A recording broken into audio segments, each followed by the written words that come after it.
presentar pantalla.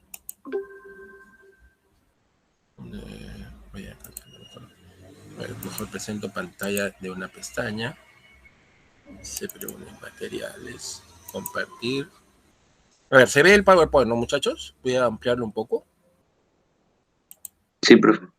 Ya. A ver. Brevemente, cuando los romanos entran en colapso, ¿no es cierto? Porque el sistema esclavista entra en crisis en toda su expresión, hemos dicho, ¿no es cierto?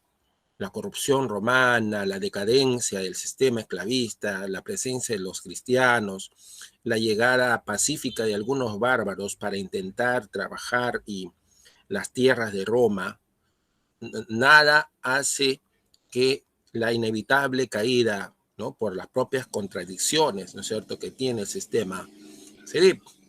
Pero el golpe final efectivamente los dan los bárbaros germanos. ¿Por qué insistimos en eso? Porque generalmente cuando se habla de los bárbaros, ¿no? Se habla como si todos fueran lo mismo, pero para los romanos, los bárbaros eran aquellos que vivían fuera del imperio. Entonces están ahí Atila y los hunos, ¿no? Y distintos otros pueblos. Pero nosotros vamos a enfocarnos a los bárbaros germanos. ¿Por qué? Porque los bárbaros germanos son los que fundan de estas tribus de bárbaros germanos, fundan los reinos, ¿no? Llamados reinos bárbaros o estados germánicos. ¿Y cuáles son estos? Pues son muchísimos, ¿no? Son, por ejemplo, en la parte más cercana al río Rin, o sea, donde ahora es Alemania, estaban, por ejemplo, como ves tú ahí, los francos, ¿no? Pero más allá, por ejemplo, tenemos a los suevos alanos vándalos que luego fueron reemplazados por los Westgoten o visigodos, ¿no? Y luego tenemos que frente los llamados celtas que eran dominados en Roma, en la Inglaterra romana llamada Britania, fue invadida por anglos, sajones y jutos que formaron los reinos de Sussex, Wessex, Essex, Northumberland, East Anglia, Mercia y York, los llamados 7 reinos anglosajones, ¿no? Y de ahí viene el nombre, ¿no?, del idioma germano antiguo, Anglaland, England, Anglaterra, Inglaterra, ¿no? La tierra de los anglos. Bueno, también, pues, cuando ves las series sobre la independencia, los godos le llaman a los españoles, ¿no? Por ser descendientes de los visigodos.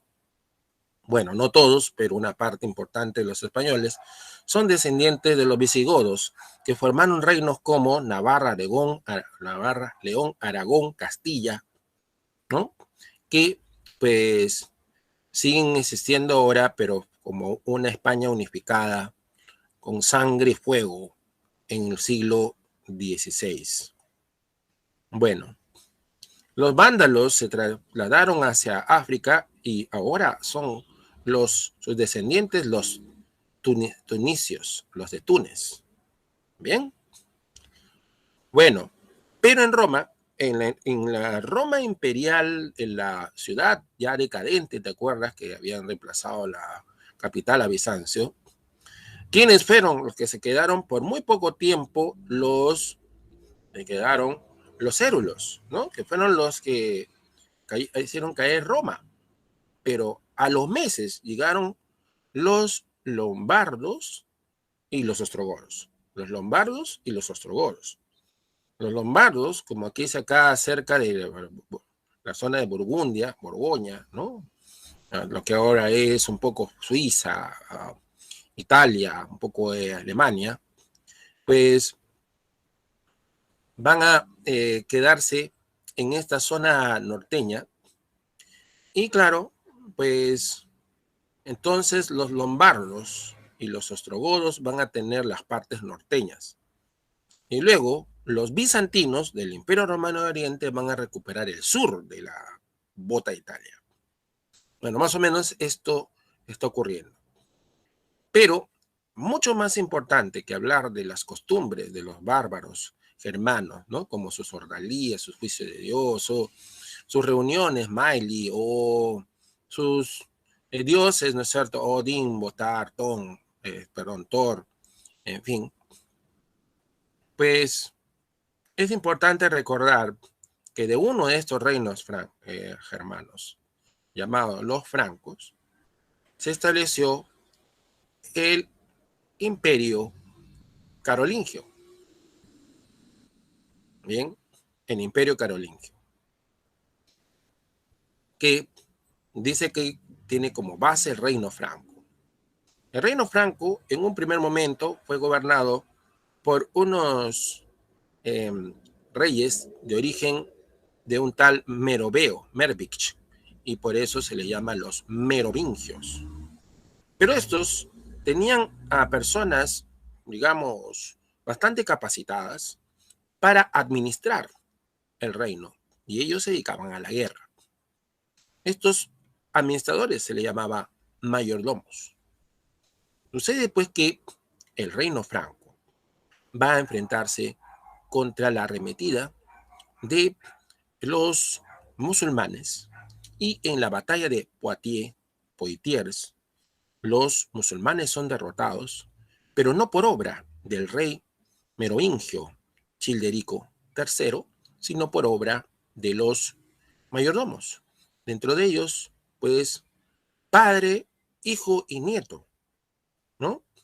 Son Pipino de Herstal, Carlos, llamado Martel, y Pipino el Breve. Bueno, estas primeras personas, ¿no es cierto? Carlos Martel y Pipino el Breve son los que van a configurar de el llamado reino merovingio al reino franco, ¿no es cierto?, que va a convertirse en el imperio carolingio. ¿Cuándo se va a convertir en imperio carolingio, muchachos? Se va a convertir en imperio carolingio cuando Pipino el Breve va a someter varios otros estados, ¿no? Reinos, tribus, en fin, va a someter muchos territorios y va a formar el intento de imperio romano en la época de la Edad Media. El intento de resurgir, ¿no es cierto?, el imperio romano en Europa medieval, ¿no? ¿Por qué se llama carolingio? Porque los gobernantes que vamos a ver que son, ¿no?, por ejemplo, Carlos el Grande,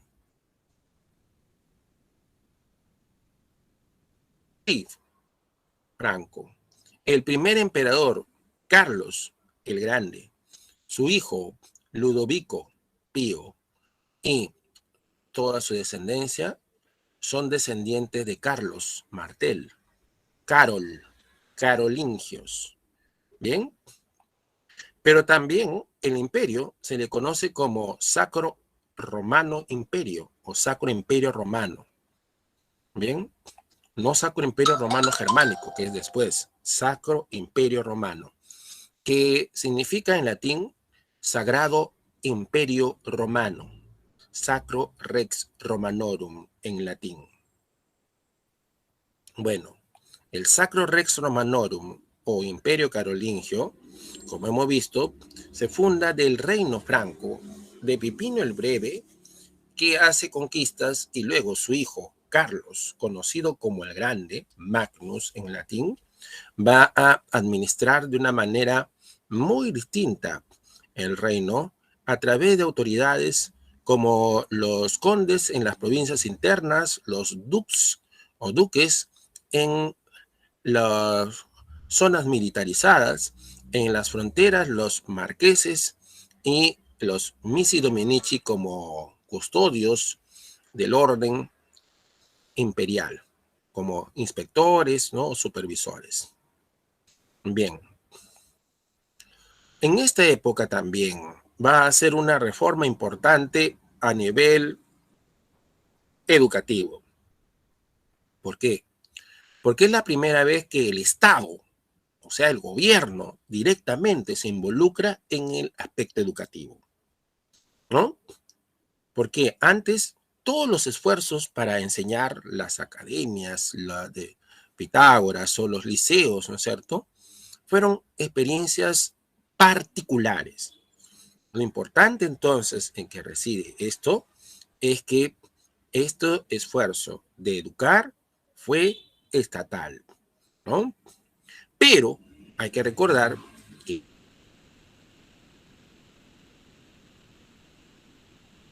eran las palatinas, los curas que se les enseñaban lo mejor que había en esa época, las llamadas 7 artes liberales, ¿no? Gramática, dialéctica, retórica, trivio, 3, gramática, dialéctica y retórica, cuadrivio, astronomía, música, geometría, aritmética.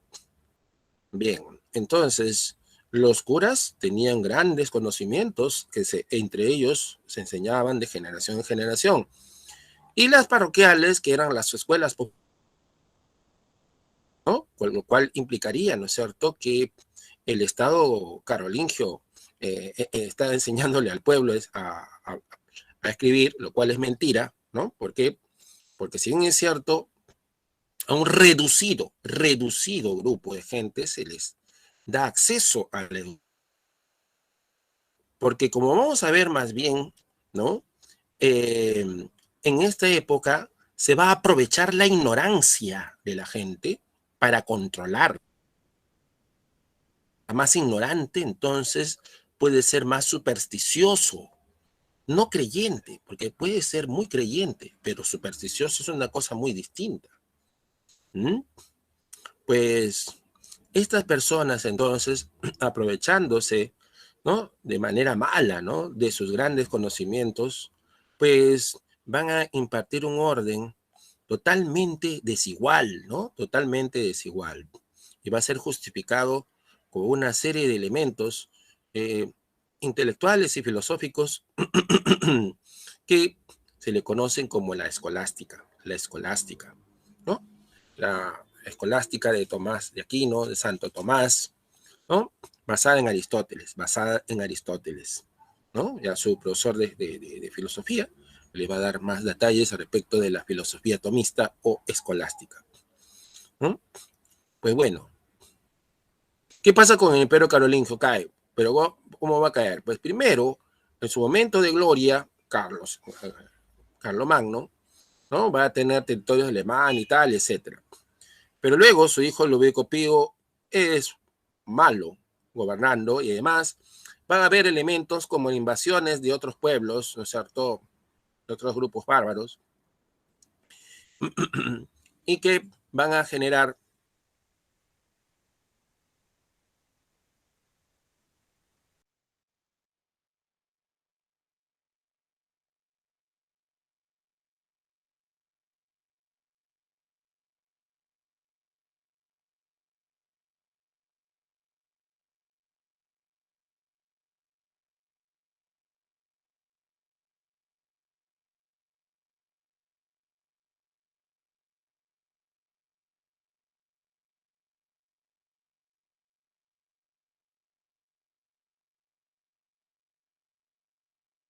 Profe, no se Pensé le que era el escucha. nuevo internet.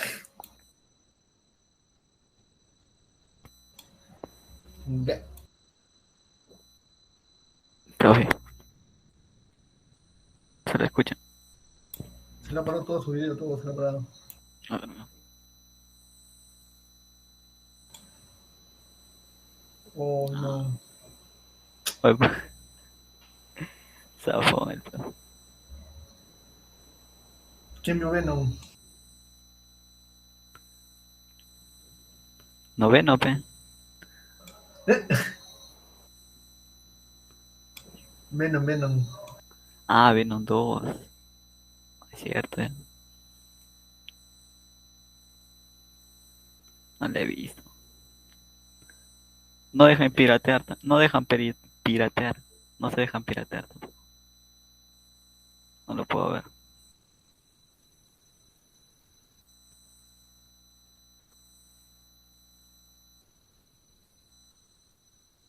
Nerfearon a carne.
¿Para qué verlo si al final gana Venom? Es lo interesante, hermano, la historia, cómo es, es interesante. Ahí lo puedes ver. No pasa nada. Eso Ahí puedes verlo. está Oh, feo. ¿en serio? ¿O no cuentes, hermano? No pasa nada. Feliz O Lo sea, sí único, o lo sí, único bueno es la escena postcrédito, nada más. allá, creo que sí me esperaron Sí, algo. sí. Creo En que TikTok aparece Lo Spider-Man. Tom único bueno Holland, es la cuando escena ve Tom post Holland. crédito. Lo único de Llegó bueno es que no la voy a ver. de Venom a se Ahí lo transporta puedes al ver, universo de Marvel. Stanley, ahí lo puedes ver. Ya lo encontré, ahí está. Ahora, eso me sale mucha publicidad. A En serio, a mí no me sale ni pinche, me sale a mí. A Óyale bien. mí sí me sale normal. mí me sale normal, no puedo Yo ver tengo la película bloqueador de normal. anuncios. El sitio de UnexBet y recibe un bono de $100. ¿Qué fue? Se te escucha, pe. Spider-Man confirmado. Ah, su mano. Qué rico. No, Bacano. Oye, yo quiero ver los tres, quiero ver los tres de Spider-Man, ¿no? Yo apenas haga la preventa de uno.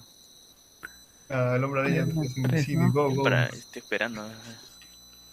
Ah, qué chama, todavía cuando estamos en plena preparación, buenas películas vienen, ¿no? Tamaño. Ah, yo me voy, no sé. Puro Tom Holland va a salir. Es Tom Holland. Oh, no, o prefiero el hombre araña primero. A mí me vacila el 2. Prefiero es que el último mucha tecnología ya tiene, pero o sea, A mí me gustaron los técnicamente tres. no es un hombre araña, es un hombre de tecnología nada más. Y el último no pasa nada. No pasa nada. El La último. que yo veo en la película y no sé si es buena o mala, yo la veo ya. No entiendo por qué se hizo famosa. Ah, yo tampoco sé. Es que O Zendaya seguro que.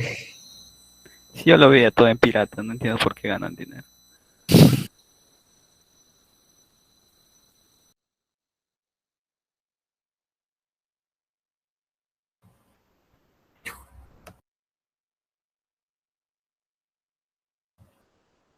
Creo que lo voy a ver el domingo, creo. llama. El hombre de arena va a salir. Puede ser. Uy, sí, ¿no? Sandman. Los 6 siniestros va a salir. Qué Ant-Man, rico. Ant-Man. Sandman. Sandman es Ant-Man. Atman, ¿de dónde qué hablas? Ant-Man es el héroe. Sandman. Arena, hombre arena. Buenas tardes, estimados estudiantes, ¿cómo están? Les habla el coordinador de Buenas tardes. Humanidades. El profesor ha tenido problemas de conexión y lo vamos a admitir para que pueda solucionar el problema. Ahí viene.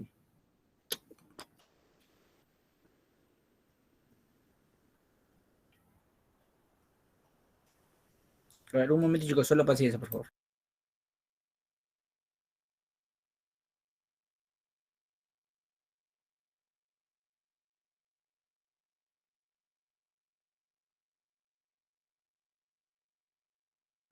Ya está con nosotros el profesor. Profesor, buenas tardes.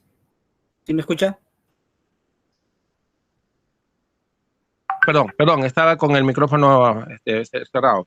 Buenas profesor? tardes, ya estoy listo para poder transmitir desde acá, maestro. Muchas gracias. Ok, de nada, adelante. Hasta luego. Ya. Bueno, ya dije que la ignorancia implica la superstición, pero qué casualidad que justo ahorita que estamos haciendo esta clase se me reinicia la máquina. Pero nada va a detener la historia. ¿Sí o no, muchachos? Claro, claro. Fantasma, creo, profe. Quedamos hasta las 2:30. Bueno. Tenga cuidado. Ya, al toque. Ya, bueno, entonces estábamos hablando del Imperio Carolingio, formado, ¿no es cierto?, de un reino bárbaro, los francos, por los reyes descendientes de Carlos Martel, y que tenían una administración, ¿no es cierto?, basada en autoridades, ¿no?, que respondían al emperador desde el centro del poder, y por último, una reforma educativa desde el Estado, ¿no es cierto?, con las escuelas parroquiales, para algunos pobres, ¿no? No para todos, ¿no? Y por supuesto, las palatinas para los nobles y para los curas, los conventuales. Sí, decíamos que, ajá, que Profe, el el primero Imperio era Carolingio, Pepino el Breve y Carlos Martel. Pepino el Breve fue rey carolingio, fue rey franco, pero el Imperio Carolingio comienza cuando Carlos Con el Carlos Martel. Magno, A Carlos. bueno, es cierto, pues somete a varios territorios, porque el rey Pipino el Breve somete a los sajones, por ejemplo, o los lombardos, pero imperio se dice a partir de Carlomagno, ¿no? Entonces, la dinastía carolingia se inicia con Pipino el Breve, pero el imperio carolingio, Sacro Romano Imperio, comienza con Carlos el Grande o Carlomagno. Bueno, ¿qué más? Hemos dicho entonces que va a haber 3 emperadores. Tenemos a Carlomagno, y luego viene su hijo Ludovico Pío, que va a tener algo muy triste, que se enfrentan sus hijos a muerte por el control del imperio. Y el resultado de esto es que él decide dividirlo en vida, ¿no? El Tratado de Verdún. Pero también es importante decir, acotar, que mientras ocurría esto, pues los nobles que alcanzaban más poder porque reclutaban a los soldados, juntaban a los soldados, cobraban los impuestos, poco a poco se fueron revelando a la autoridad del imperio, se rebelaron a la autoridad del imperio. El resultado de esto es ya la completa división del imperio, ¿no? No solamente se le divide entre los hijos, ¿no? Luis, Carlos y Lotario, sino que además, pues cada señor, ¿no? Cada marqués va a querer su marquesado, cada duque su ducado y así por el estilo. Esto se le llama la fragmentación del poder. ¿Y por qué es importante esto, muchachos? Mucha atención aquí, ¿eh? Porque en esta fragmentación del poder, esta división política, va a haber como resultado el surgimiento del feudalismo. ¿Y por qué? Porque el feudalismo tiene, entre otras cosas, como característica justamente que cada persona que tiene ese territorio puede literalmente hacer lo que le da la gana en su territorio, ¿no? A esto se le llama señorialismo. Señorialismo. Bien, entonces los duques, marqueses, condes que se rebelan a la autoridad del emperador van a tener mucho poder, y a partir de ese momento ya es que hablamos de qué. Ya no hablamos del imperio, sino hablamos de el feudalismo. Entonces, entre los siglos 8 y 9 comienza a, digamos, descomponerse el imperio carolingio, y el golpe final fue luego del Tratado de Verdún y las luchas internas que provocaron el fin del imperio carolingio y el nacimiento del feudalismo. ¿Bien? ¿Y ahora qué es el feudalismo? Hemos hablado varias veces del feudalismo. ¿Pero qué cosa es el feudalismo? Bueno, en los modelos económicos sociales, llamados modos de producción, muchachos, intervienen varios elementos. Uno de ellos es cómo las personas se relacionan en los procesos de producción. Cómo se relacionan las personas en los procesos de producción. Y esto se le llama relaciones sociales de producción. ¿Bien? Entonces, en el sistema esclavista había un tipo, una forma de relaciones sociales entre los amos, ¿no? Propietarios, y los esclavos, que eran, por supuesto, la propiedad. Y era muy sencillo, ¿no? El amo tenía 100% del disfrute de los bienes. Claro que le daba de comer para que no se muera el esclavo, ¿no? Pues, pero era 100% dueño de todos los bienes y de las cosas producidas y generadas.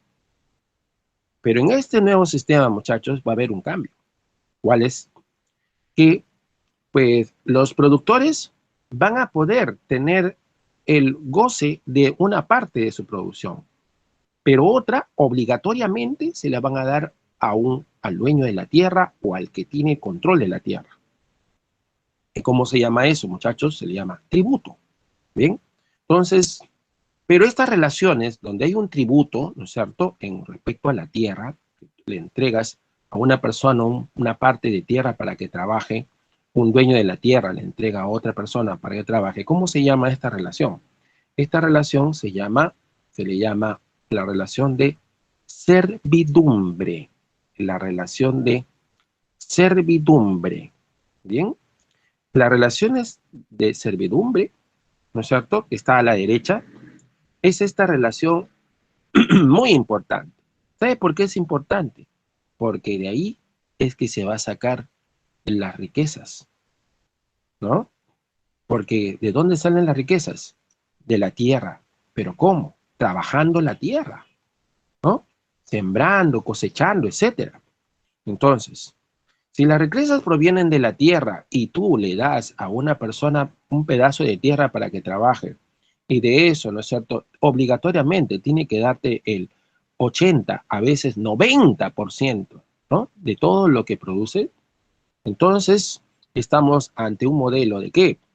Pues, señores, no hay que ser, digamos, demasiado, pues, prejuicioso para decir que estamos ante un modelo de explotación, a no ser, pues, ¿no es cierto?, que tú quisieras que una persona que te contrata se agarre el 90% de tu trabajo. Ojo, no el 90% de su inversión, que es muy distinto, sino el 90% de tu trabajo, ¿bien? Y se quede con el 90% y te dé el 10%. Pero es distinto al esclavismo, es distinto, pero no significa, pues, ¿no es cierto?, que ya es un modelo de vida aceptable y para aplaudir. Bueno, la servidumbre encerraba otras formas donde claramente los productores, los campesinos productores de la tierra, pues estaban claramente explotados, ¿no? Claramente controlados. ¿Bien? Como por ejemplo, que su vida, todo el ritmo de su vida, todo su destino de toda su vida va a ser, pues, controlado por los señores. Aunque no los van a vender, no los van a vender. ¿Por qué? Pues, personas sin trabajar tierra, esas tierras ya no valen tanto, pues, ¿no? Si se deshacen entonces de sus trabajadores, entonces, pues, que le están prácticamente regalando, ¿no es cierto?, su trabajo, serían muy sonsos. Entonces, pues, por lo tanto, a diferencia de los esclavos, los siervos no se les vende, ¿no? Pero, por ejemplo, si una tierra pasa de fulanito a menganito, ¿no? Si una tierra pasa de un señor X a otro señor Y, todos los que viven en la tierra van a ser parte de este trato, ¿bien? Entonces, tú no eres dueño de tu vida, no puedes decidir tu vida. No te venden, pero no eres dueño de tu vida en la servidumbre. ¿Bien? Ahora, pues la otra relación que está a la izquierda se le llama feudo vasallaje. De vasallaje. ¿Y en qué consiste? Entre los que no trabajan las tierras, pues hay algunos que tienen propiedad de tierras y otros que no. Pero muchachos, en esa época aún las técnicas de producción no permitían, ¿no es cierto?, que alguien pueda estar, pues, aglomerando tantas tierras y pueda, pues, hacerlas productivas. Entonces lo que hacían ellos los partían, ¿no es cierto?, en los llamados feudos, ¿no?, o beneficios, y entregaban a una persona libre, pero claro, con compromisos muy claramente establecidos. ¿Cuáles eran esos compromisos claramente establecidos para entregarte un feudo, ¿no? Pues para entregarte una porción de tierra o un título. Los compromisos eran los siguientes. El primero era el juramento de fidelidad absoluta, conocido como homenaje. Juramento de fidelidad absoluta. Eso significaba que a partir de este juramento, tú tenías que, pues, servir lealmente, pues, al dueño de la tierra. Como los siervos, profesor, no, cuidado, de servir en el sentido de cuidarlos, ayudarlos en lo que necesiten, etcétera, etcétera. Pero eso significa que lo están explotando, profesor. No. ¿Por qué? Porque como vamos a ver, ellos más bien van a entregarles campesinos para que ellos, ¿no?, los exploten. No son entonces explotados. Los vasallos forman parte de los que van a controlar a la población sometida. ¿Bien? Entonces, vasallo jura la fidelidad y luego, ¿qué cosa pasa? Segundo compromiso que se lleva a cabo es la entrega del feudo, porque el señor se compromete, luego de que le jura fidelidad, entregar el feudo. Y esa entrega del feudo, ¿cómo se le llama? Se le llama, pues, la investidura. La investidura. Cuando te entregan un diploma, cuando eres ingeniero, arquitecto, etcétera, ¿no?, y ya te confieren tu licenciatura, ¿no? Entonces, algunos dicen, ya tiene la investidura de ingeniero, de arquitecto. ¿Bien? Pues investidura, entrega del título, entrega del feudo. ¿Bien? Entonces, pues, ¿y a quiénes se les entregaba? A ver, en el sistema feudal europeo, el Papa daba la investidura a los reyes y emperadores. Entonces, ya te imaginarás, quien entrega la investidura es más poderoso y el que recibe la investidura es menos poderoso. ¿Bien? Pero resulta que los reyes y emperadores también entregaban títulos y feudos. ¿A quiénes? A los duques, a los marqueses, etcétera, etcétera. Entonces, ¿qué pasaba? Un rey que era vasallo del Papa, ojo, un rey que era vasallo del Papa, era a su vez señor de un duque o de un marqués, ¿no? ¿Cómo es eso? Claro, porque dependía, ¿no es cierto?, a quién le había jurado fidelidad. Es un sistema un poco complejo para nosotros, que ya no tenemos ese tipo de prestaciones personales, como dice aquí, ¿no? Prestaciones personales. Claro, porque supuestamente todos somos libres y no hay estas cadenas de jerarquías, ¿no?, de niveles de poder. Pues entonces, el sistema feudal encerraba un sistema de explotación llamado servidumbre y un sistema de control y de niveles de poder, jerarquías, llamado el vasallaje, donde el más poderoso señor feudal era el que nombraba incluso a los reyes y emperadores, que eran sus vasallos. ¿Quién es? El Papa. Y pues después venían los reyes y emperadores, que eran vasallos del Papa, pero eran señores feudales de las personas como duques, marqueses. Pero los marqueses y duques también tenían vasallos. ¿Cuáles eran estos vasallos? En las guerras cruzadas se inventó, ¿no es cierto?, para motivar a algunos soldados, convertirlos bajo el título de caballeros en órdenes como, por ejemplo, los teutones o los hospitalarios o los templarios, etcétera, etcétera. ¿Bien?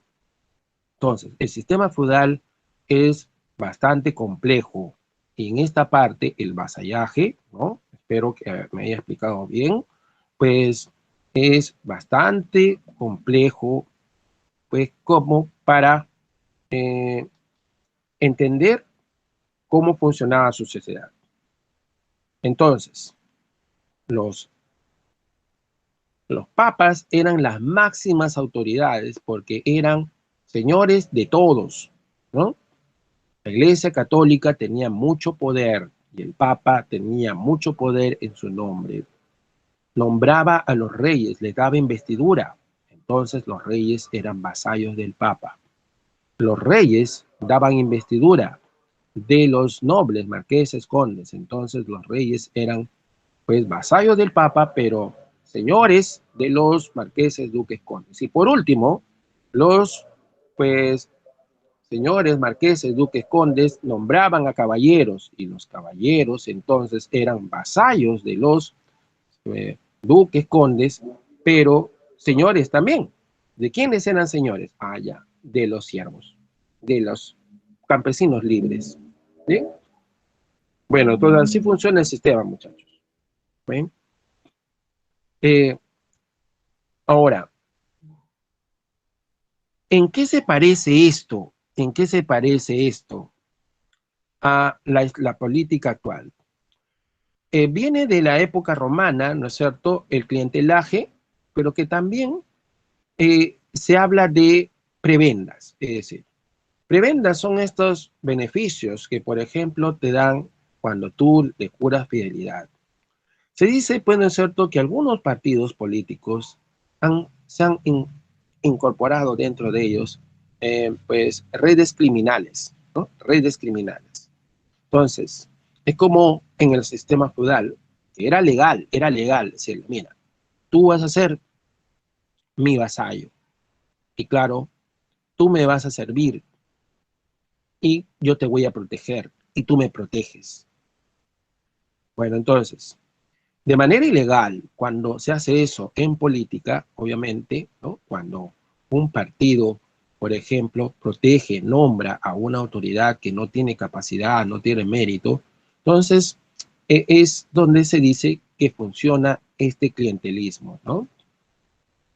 Pues porque la persona que ha sido, disque elegida, que disque ha sido nombrada, pues no ha sido nombrada por su mérito ni por su capacidad, ¿no?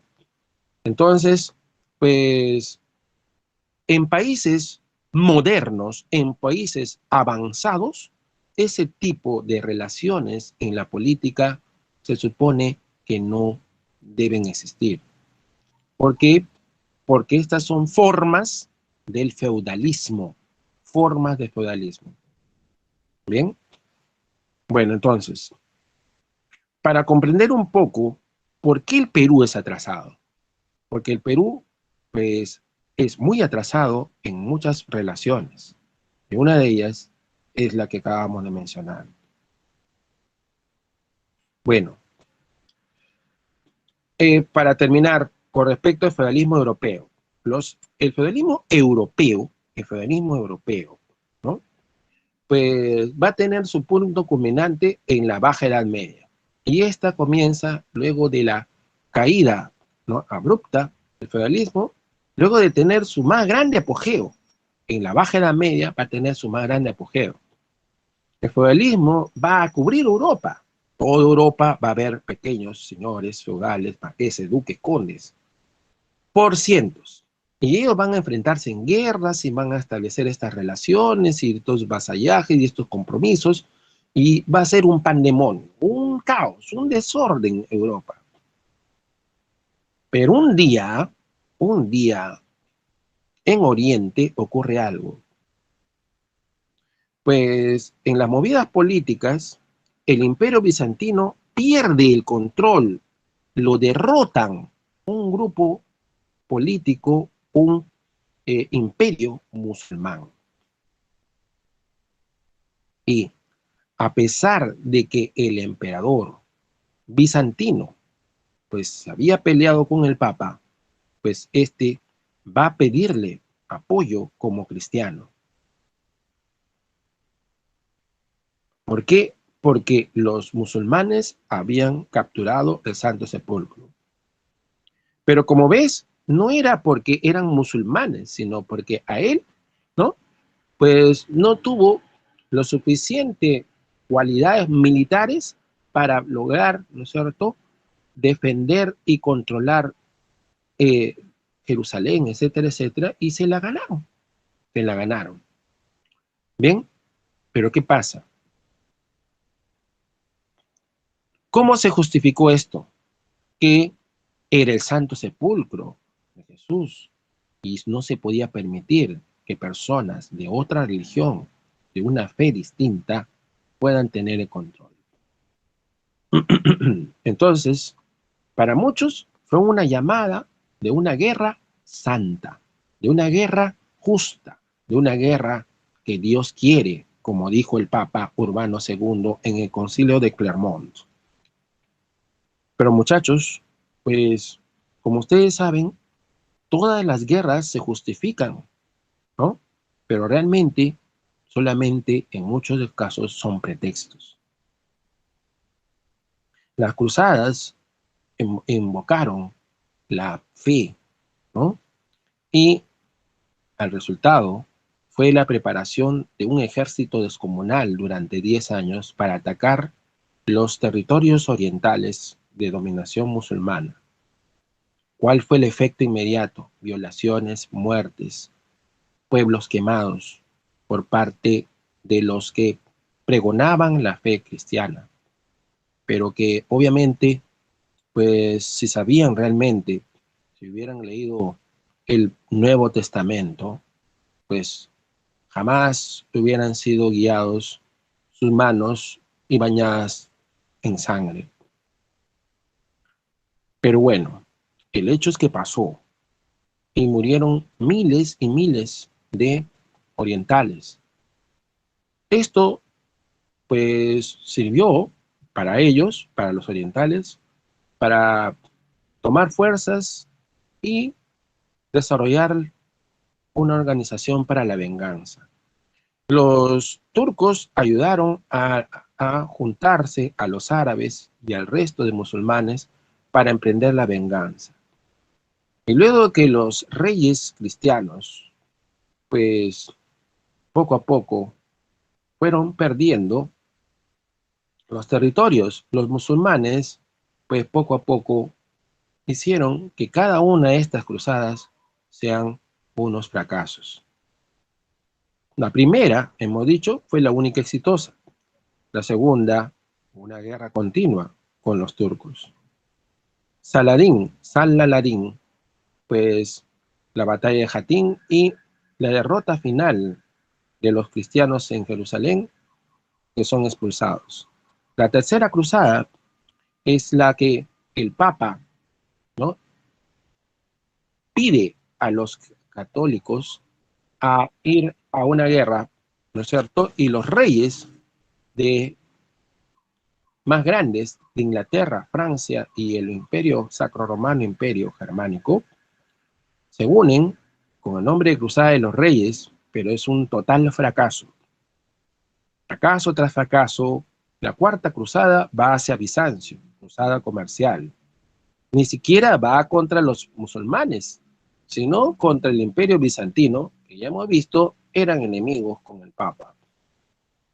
Pues los italianos emprenden entonces esta cruzada contra los bizantinos y que le llaman cruzada comercial. Y la quinta no tiene mucha relevancia. La sexta, pues el emperador alemán hace tratos con los musulmanes. Y esto quiero que lo escuchen bien. Ahora se sabe que los musulmanes en esa época nunca dejaron de permitir, de abrir las puertas para que vengan los cristianos a hacer sus celebraciones religiosas. No destruyeron nada, ¿no? Después ya van a venir las represalias, ¿no? Pero sí exigían una especie de impuesto, etcétera, etcétera, para los peregrinos. Entonces, ¿quién inventó todo esto? Fue el emperador bizantino, que los mataban, los masacraban cuando llegaban, etcétera, etcétera. Bueno, para justificar una guerra que fue una invasión. Una guerra que fue una invasión. Bueno, entonces las ¿Cómo dijo cruzadas que últimas, séptima, los octava, dejaban entrar? fue... Perdón, sí. Uh-huh. ¿Cómo que lo dejaban entrar? Algo así. Durante los 800 años de control español, estimados alumnos, 800 años de control de los árabes en España, pues los cristianos y judíos vivían tranquilamente en pueblos integrados, sin ningún problema.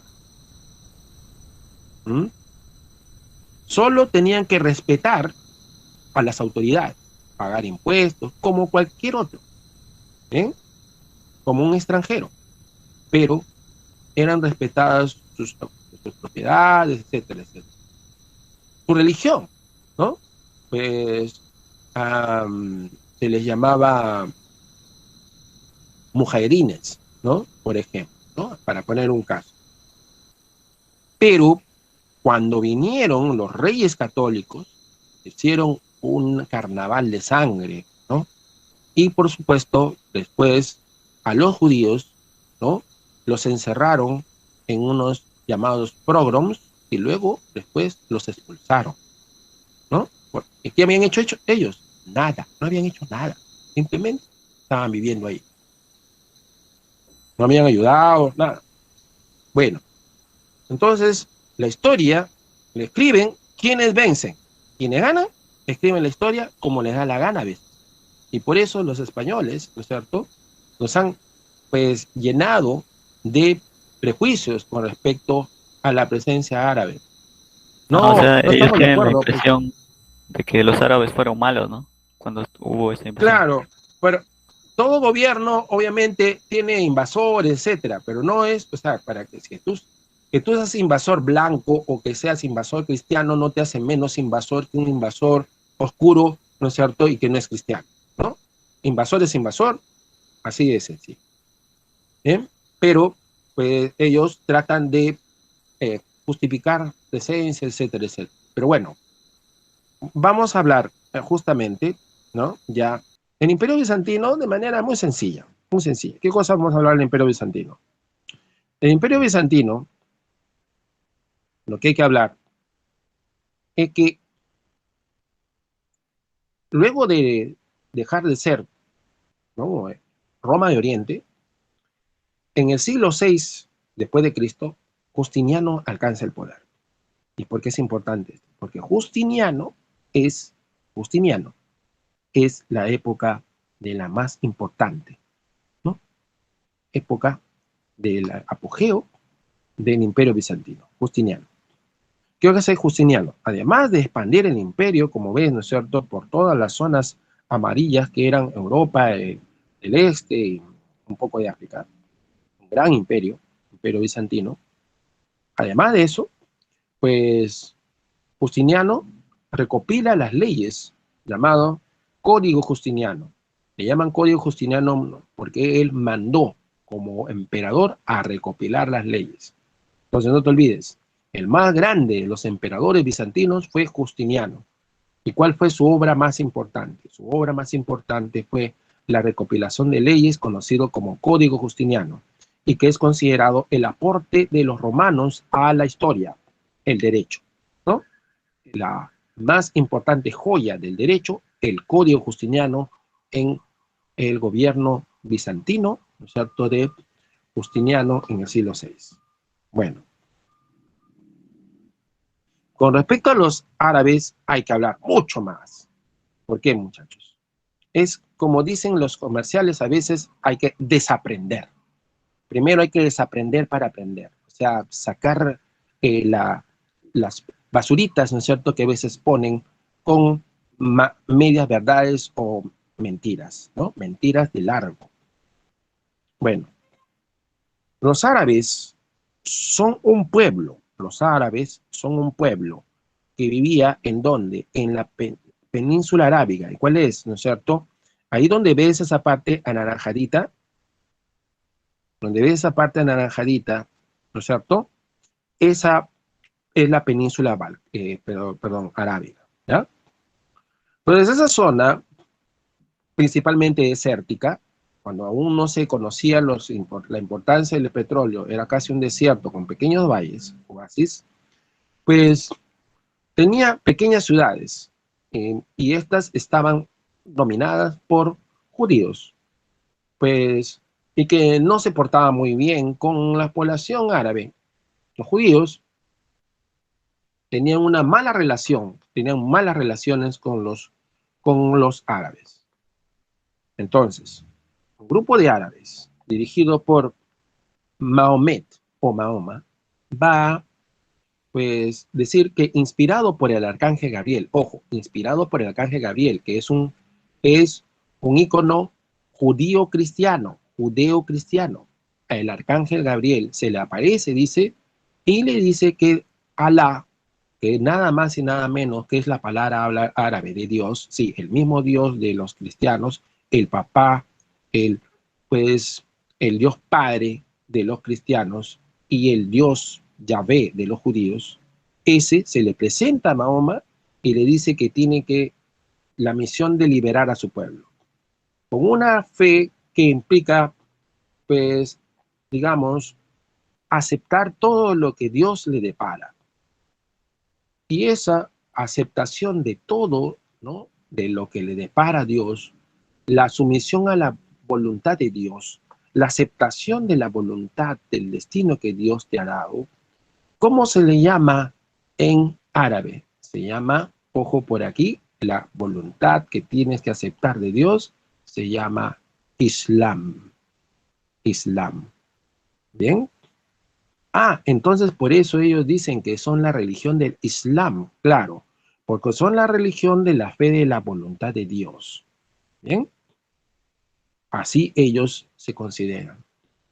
Bueno, ¿y cuál era esa voluntad? Entre otras cosas era que se unan, ¿no es cierto? Y lucharon contra los judíos. Pero Mahoma perdió y huyó con los primeros, pues, seguidores del Islam. Y entonces huye ¿a dónde? A la ciudad de Medina. Y entonces la huida de Mahoma, ¿no? De la Meca, se le llama Égira. Égira, 622, la Égira, el momento en que se inicia la fe musulmana, la religión del Islam, la religión de los musulmanes. Pero profesor, ¿quiénes son los musulmanes? Ahora te digo. El Islam tiene seguidores. El Islam tiene seguidores. Y en árabe, la palabra que indica seguidor del Islam, la palabra que indica seguidor del Islam es muslim, muslim.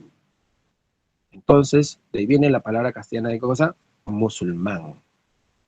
Bien, entonces, pues, los primeros musulmanes, seguidores del Islam, son árabes, los primeros seguidores.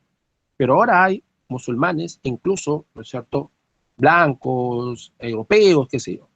Pero los primeros seguidores, los que infundieron esta religión, fueron árabes. Entonces, cuando derrotaron a los judíos, pues, y controlaron la Meca, luego siguieron una serie de campañas militares, pero ya Mahoma estaba muerto. Y quienes le siguieron en la dirección de la fe, de la religión, ¿no? Del Islam y de, pues, el control político, se le va a llamar, ¿cómo se le llama? Se le llama los califas, que significa algo así como, pues, los sucesores de Mahoma, los seguidores, los continuadores, sucesores, califa. Bien, los primeros califas habían aprendido la fe del Islam por la boca de Mahoma y por eso se le llaman perfectos, ¿no? Así como, por ejemplo, digamos, los apóstoles serían perfectos porque ¿de quién aprendieron la fe cristiana? Pues del mismo Cristo, pues, ¿no? El mismo Jesús. Entonces sería para ellos, ¿no?, los califas. Pero entre los califas se pelearon. Y un califa llamado Omar, se agarró el poder y él lo va a trasladar. Entonces, curioso, ¿no? Los árabes ahora habían dominado, por ejemplo, Palestina, habían dominado Siria. Y pues Muawiyah, descendiente de Omar, ¿era de dónde? Era de Siria, de Damasco, para ser exacto, de Damasco. Entonces, desde Damasco inicia una nueva etapa de los califatos, que se llama Omeya. ¿Y por qué es importante? Porque los descendientes de Muawiyah, el primer Omeya, va a estar un señor llamado, pues, Tariq. ¿Y quién es este Tariq? Tariq es quien cruza Gibraltar, y derrota a los españoles, a los visigodos. Derrota a, pues, la batalla de Guadalete, Guadalquivir, en fin, pues somete a los españoles, a los reinos de españoles de Navarra, Aragón, Castilla, porque todavía no existía el Omeyas son España. de Omar, ¿no? Viene del Perdón, califa Omar. Omeyas. claro, exactamente, ¿no? Por Sí, eso perfecto. viene, o sea, descendientes de Omar, efectivamente, ¿no? Omeya. ¿Cuántos califas eran? ¿Tres, no? ¿O me equivoco? Eh, ahí en el periodo Omeya, no, tú te refieres a los califas A perfectos, que los... son Abu Ajá. Bakr, a Omar, Uthman y Ali, son 4 los perfectos. Ah, ya, ya. Pero los Omeyas son montones.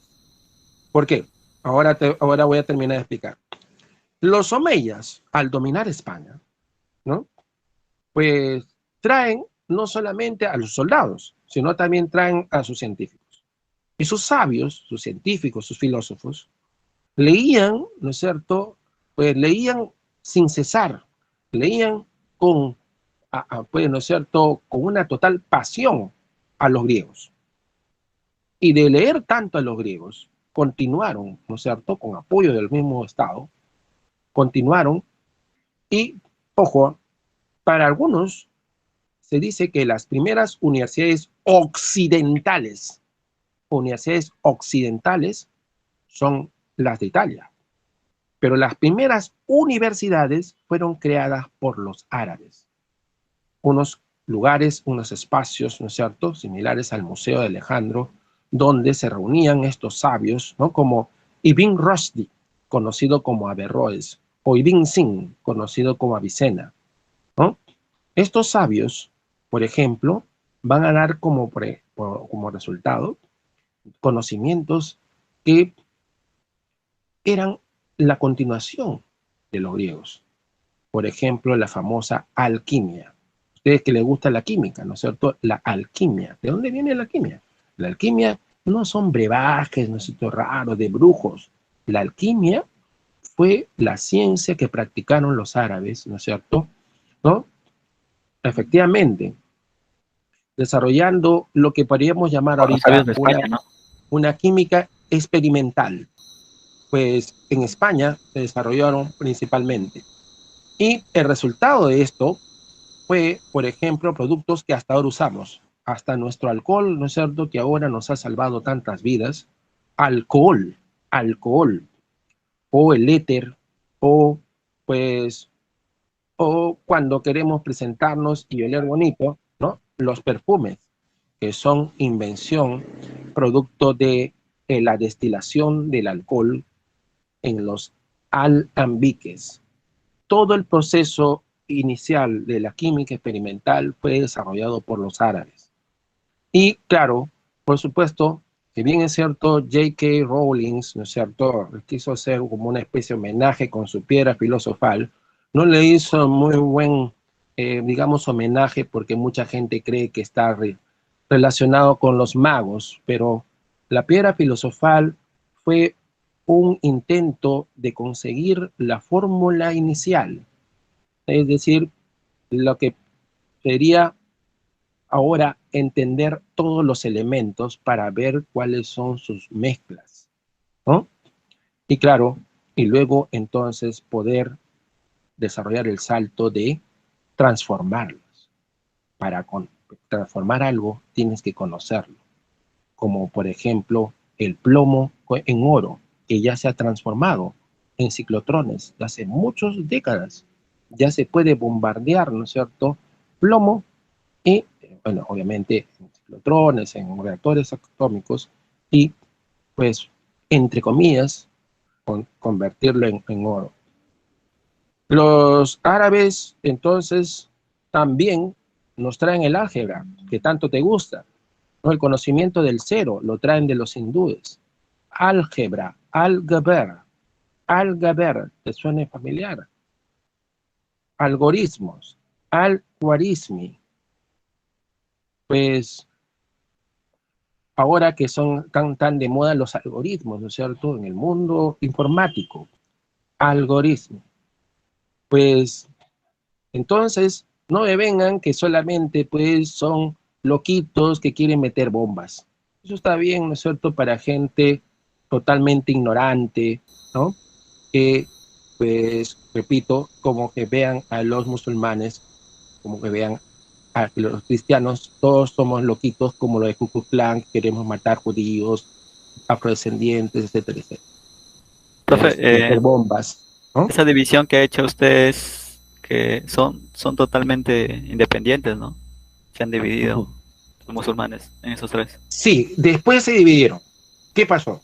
Los omeyas estaban reinando en todo el mundo musulmán hasta En que todo, llegó o sea, estaba todo. un tal, sí, hasta que llegó un tal Safawi, carnicero, se llamaba Abul Abbas. Y este señor, pues, enfrentó a los omeyas y ellos huyeron a España, ¿no? Y ahí se fundó el califato omeya de España o de Córdoba, ¿no? Que luego será reino al-Andalus. Y por el otro lado, vamos a tener a los, a ver, ¿verdad? No estoy grabando, ¿no? Pero bueno, no sé si se puede grabar acá. ¿Está grabando, profe? ¿O no? No sé, ya parece Eh, grabando. Parece que está grabando. Así, seguro lo ha dejado el maestro Henry. Bien, Ah, claro. qué bueno. Y por el otro lado tenemos entonces a los egipcios. En Egipto se funda otro nuevo reino, el reino llamado del del Cairo, califato del Cairo, califato de Bagdad, Bagdad actual Irak, ¿no? Los safawí, los carniceros, los abásidas y los omeyas, ¿no es cierto?, los cultos en España.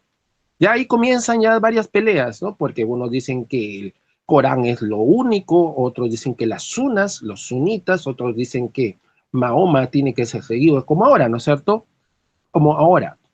Hay gente que profesa el Islam tranquilamente en sus casas, como hay otros que aniquilan a pueblos enteros, etcétera, como los del famoso conocido Estado Islámico, ¿no?